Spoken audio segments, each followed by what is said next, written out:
Hello everyone and welcome to StudyTravel TV Live, a show of news, statistics and opinion.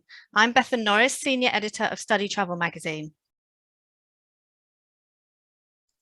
Hello everyone, I'm Nicola Hancock, Editor of StudyTravel Magazine. Before we get started, for the best viewing experience, please put the call in side by side speaker view. You will see an icon in the top right corner where you can select the view. We are delighted to welcome you all today to a secondary school special episode of StudyTravel TV Live. In today's broadcast, we'll start with a news story and then we'll be joined by our guests this week, Craig Wilson, Managing Director of Schools at CATS Global Schools, and Christine Top, Managing Director of Top School in Spain. We'll then introduce a few more stories and guests, all of whom are finalists in the StudyTravel Secondary School Awards, which is taking place on Monday at the StudyTravel Alfie Secondary Focus London In-Person Plus conference as we go through the show. If you have any questions for the presenters or guest speakers or comments on any of the stories, please post them in the chat box and we will read them out at the end. A big thank you to the sponsor of this episode, Londonist. Okay, let's take a look at our first story this week. The number of active student visa holders in the USA stabilised in 2021 after the decline of the previous year, according to the latest report by the US Student and Exchange Visitor Programme. The Service by the Numbers 2021 report by SEVP shows that there were 1,236,748 active student visa holders in 2021, a 1.2% decrease compared with 2020, a stabilisation after the 18% drop recorded last year. At K-12 school level, there was a 16% decrease in F1 students to 49,630 in 2021 compared with the previous year, the report showed. The vast majority of those, 93%, studied at grades 9 to 12. China remained the top source country and accounted for 37% of all K-12 international students on F1 visas, despite a 33% decrease to 17,375 students. Second place Korea also declined by 21% to 4,288 students. However, there were increases in K-12 students on F1 visas from Mexico, up 23%, and Canada, up 7.3%. EF International Academy was the top K-12 host of F1 students with 578 students, followed by Archdiocese of Los Angeles, Broadfording Christian Academy, IMG Academy, and Monteverdi Academy. CATS Global Schools Boston, Thornton Academy, Cushing Academy, and Northfield Mount Hermon were also amongst the top 20 host K-12 schools. At this point, we'd like to introduce our guests, Craig and Christine. Hello, and thank you so much for joining us. Hello. Hello. So, Craig, firstly, congratulations on your recent appointment as Managing Director Schools at CATS. Thank you. And also, you must be pleased that CATS Boston is a top 20 K-12 host. China is where you started your current career path. How is the CATS school in China doing compared to those in the UK and USA? Yeah, so CATS Global Schools, we've now got 13 schools, with our campus in Shanghai being just one of them. Like our other schools, our China campus is continuing to do well as we come out of the pandemic, with growing numbers of student enrollments. And in fact, we've recently moved to a fantastic new 200,000 square foot campus in Baoshan in Shanghai. The enrollments in that school are particularly strong for students who are on an art and design study track, and they're heading off towards our art school of CSVPA in Cambridge, or going to CATS Boston itself, where they join the international communities in those schools.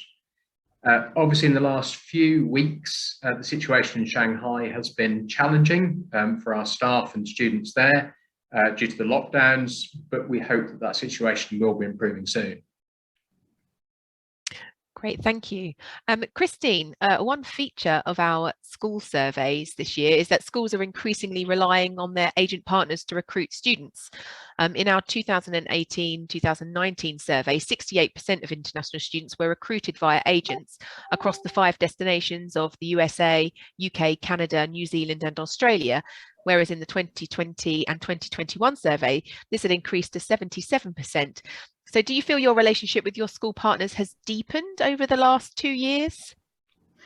Well, we are agents, so we've always been working with them as agents, and with some we've been working for years and years. And yes, you know, we have very good relationship. I think it is easier for them to work through agents, and it is very good for us as well. And but students, parents feel safe to work through agents, you know, especially now in the UK when they need visas, they need study permit in Canada, visas in the States. So there are lots, and then validations, because in Spain, you know, they can validate their studies when they come back. So yes, you know, it's we've got a very good relationship and a very close relationship, and it makes life easier for all of us. Okay, thank you. And let's take a look at another story. Inspired Education has launched an entirely online version of the International Baccalaureate Diploma Programme through its King's Interhigh brand.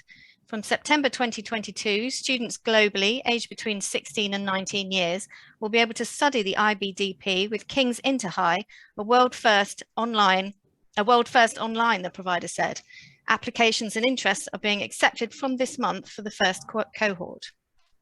Inspired launched the King's College Online brand in 2020 to initially offer GCSE and A-level courses before merging it with the Interhigh online school platform established in 2005 following its acquisition of online specialist Way Education last year.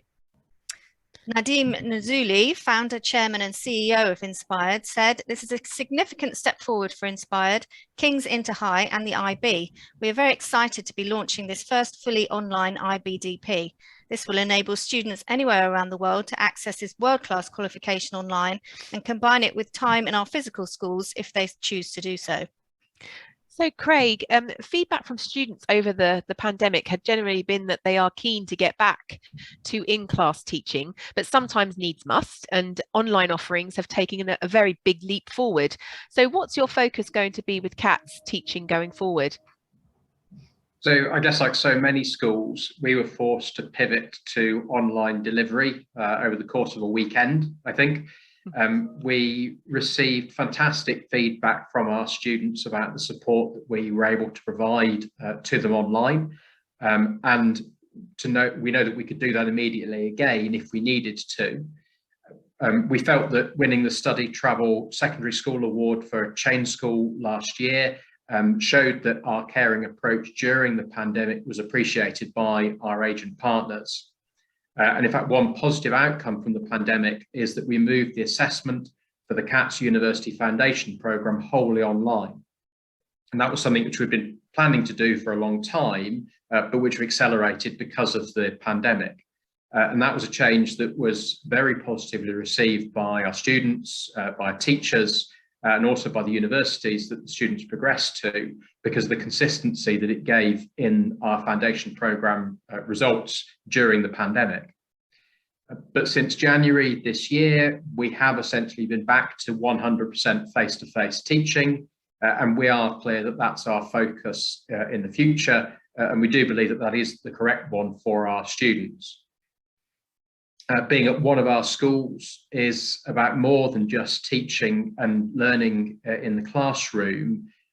We feel that our students are really looking for the experience outside the classroom as well, whether that's extracurricular activities, stretch and challenge activities that we can run outside of their straightforward studies.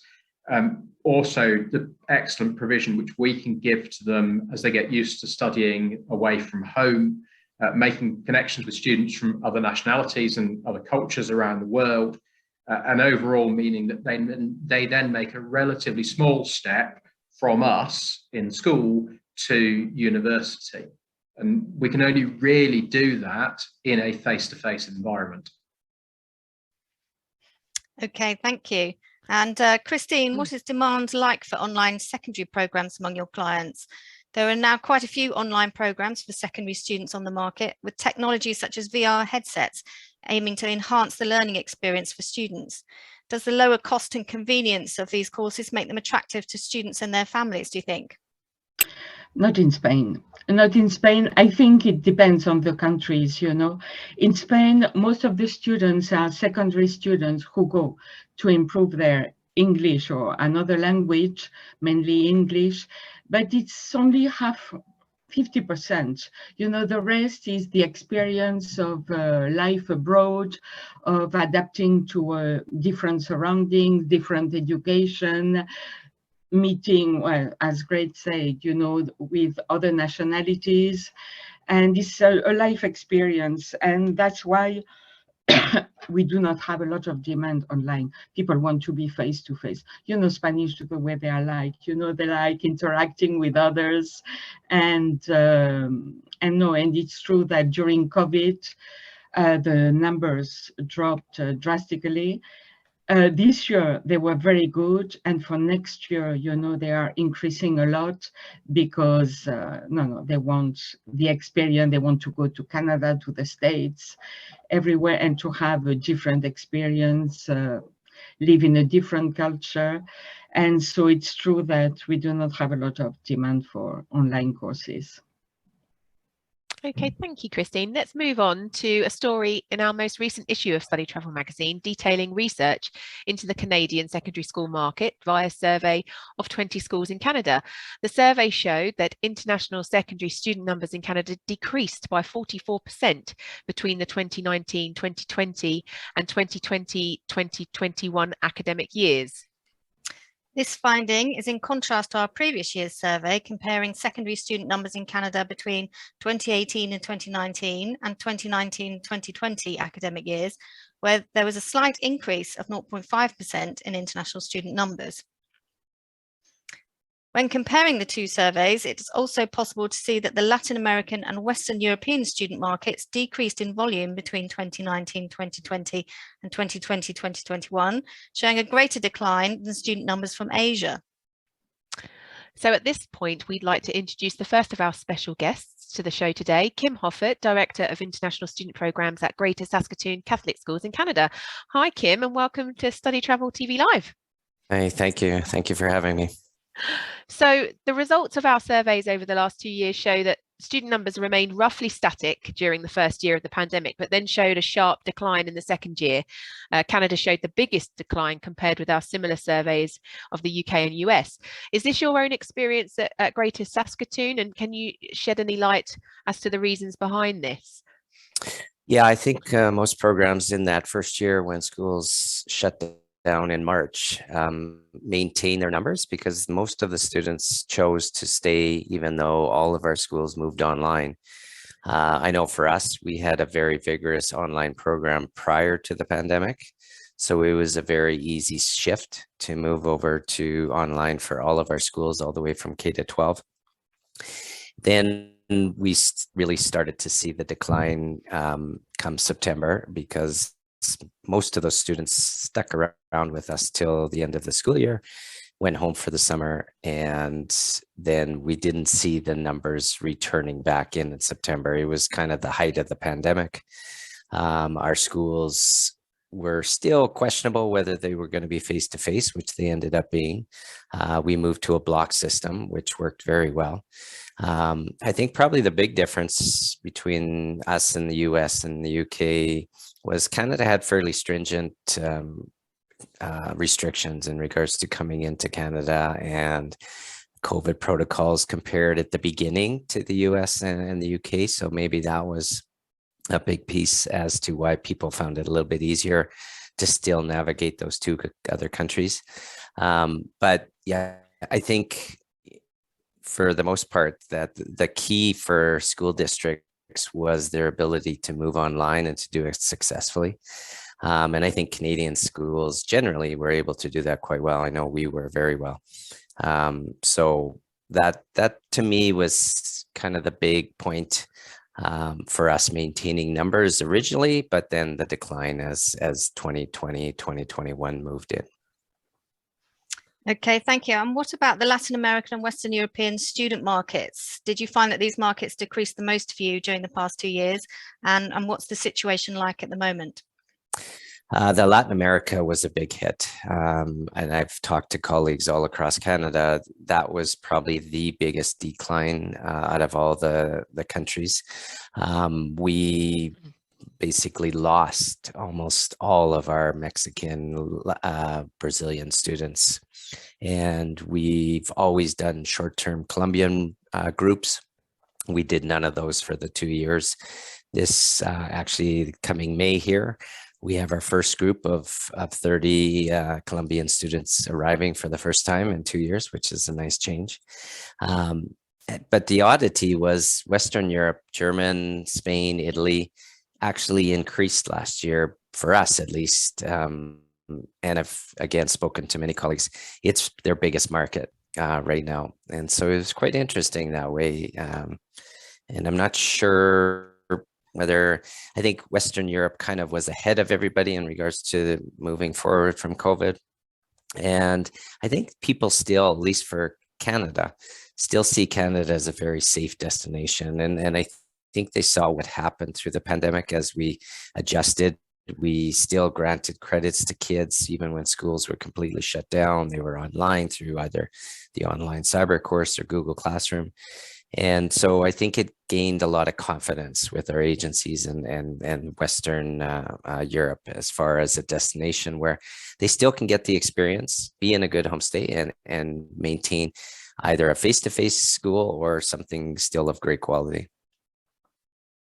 Thank you. I mean, Christine, you might be able to comment more on the Western European trends, but you send students to secondary schools in the UK, Ireland, Canada, the US, France, Germany, Switzerland.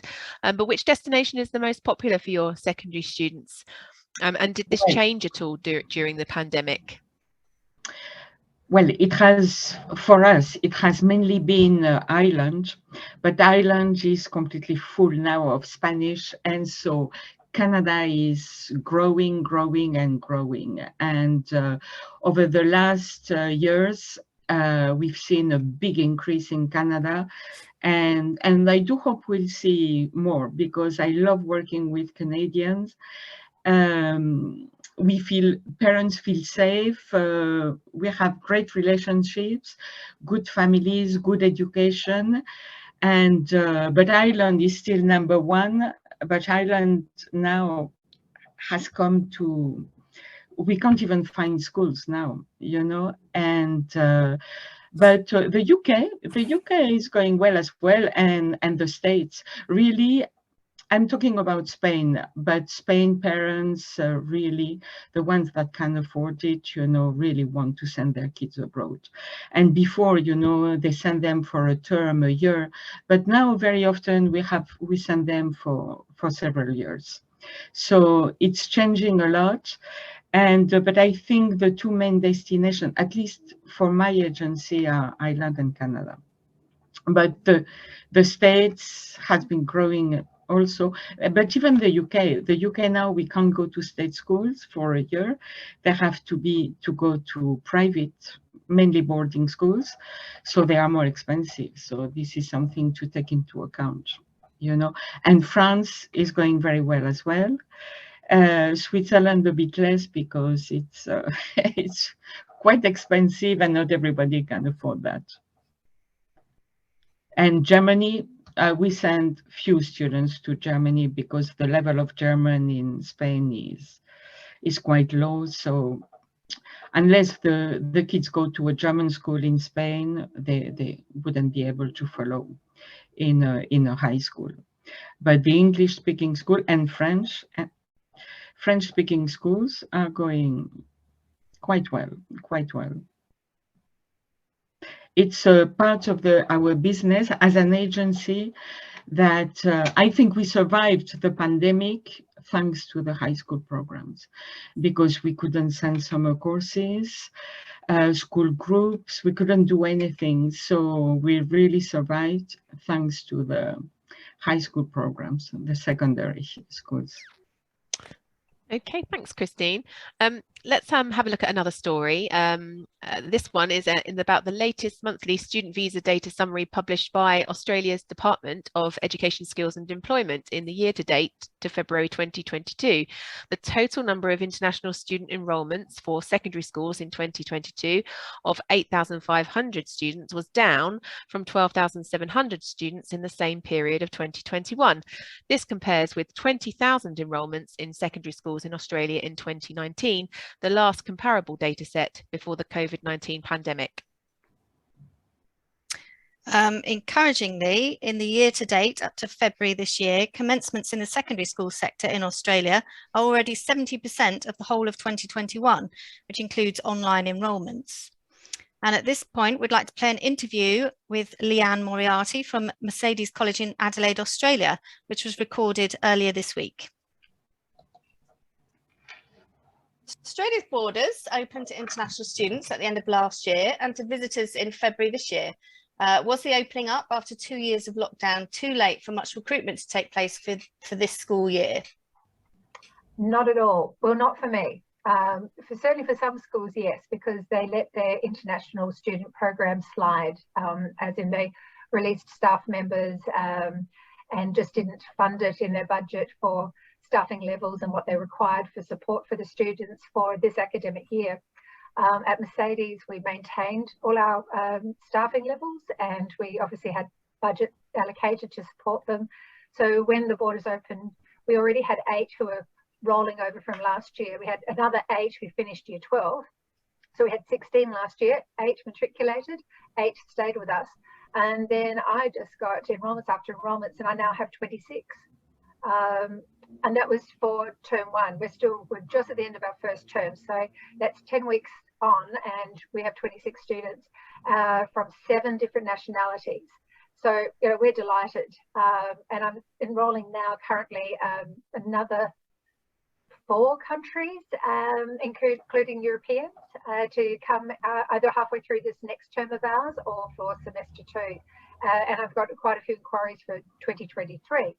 But no, I think the borders, we were so ready for the borders to open, and I think the agents and the families were as well, that once it was possible, then the dominoes all fell into place very quickly. Fantastic. Okay, and are there any student nationalities that are being a bit slower to come back, or are they all good to go? China is slow. Germany is slow. Korea is slow, and Japan. Thailand and Vietnam are getting there.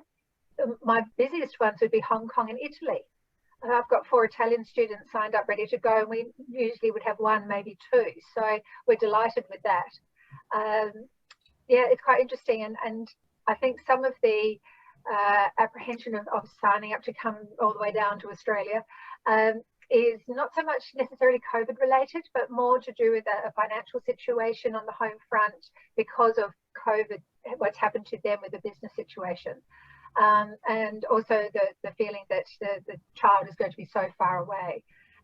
We seem to lose quite a few that are very close to wanting to come to Australia, and then they decide to go to some place in the Northern Hemisphere. So I can understand that. But I think that would change probably in another 6 months or so, once everyone sees that everyone's perfectly safe and all got the same COVID situations, and that life is starting to return to some, what they're calling it, the COVID normal. Okay, thank you. And now the Australian government has just announced that there'll be a general election next month. How important do you think Australia's international education sector will be as a debating point in the run-up to the election? And is there anything that you particularly hope for in terms of policy change? To be honest, and this is my opinion, I don't think it's going to be much of a debate situation. I think both sides, or all the parties involved, understand the value of the international student sector, both for the cultural fabric of the nation, as well as, of course, the revenue stream, but also for us for immigration, because we rely on a lot of skilled migrants to come to us. And also, it's slightly different, but the backpackers to come and pick fruit and that sort of thing. So I think because it's valued, that it's not necessarily going to be altered in any way, which sort of answers your second question. I don't necessarily see a lot of changes happening that aren't already in place. I think there are other more controversial issues that would be focused on, and that this particular space, not so much. Okay, thank you. And finally, I want to mention that Mercedes College is a finalist in the StudyTravel Secondary School Awards, which the ceremony is being held in London next week. And you're actually attending, coming all the way from Adelaide, which is fantastic. What do you think this nomination means to you and your school, especially after the challenges of the last 2 years? It's been a ray of sunshine. Obviously, for people in our industry, the last 2 years has been really hard. And this has almost been a shot in the arm to think that, yes, we do a good job, and our agents are recognising that, and that we've soldiered on through those lean years and sort of stayed together and kept each other going, both within our school community and our agents as well. And yeah, I think it was just that, especially for the team, it was a bit of recognition, because we're often especially in a school environment, people don't know what it takes to get an international student to come to a school. So we're often the unsung heroes. We don't do it for recognition. We do it because it's our passion. We love it. But yeah, it was just the icing on the cake to be told that we were a finalist. Yeah, we're very excited. We actually opened up a bottle of champagne, which we shouldn't really do on campus, but we did. Okay, and finally, we'll finish by reminding you that the StudyTravel Secondary School Awards ceremony will take place next Monday during the StudyTravel Alfie Secondary Focus London in-person plus conference. I think all of our guests this week have had their school or agency nominated in one of the categories, so we'd like to take this opportunity to say good luck to all our finalists. Thank you very much. And that brings us up to date with all the latest news in the industry. So at this point, we'll open up to the audience to see if there are any questions for our guests or for the StudyTravel team. These can be on any of the stories or topics we have discussed. So I think there was a question going back to our Canadian story, asking perhaps why the volume of students travelling to Canada might have been affected. Somebody said, Monica, could it be that the visa process for Canada be a factor in the decrease, especially for Latin Americans? Kim, I'll let you tackle that one.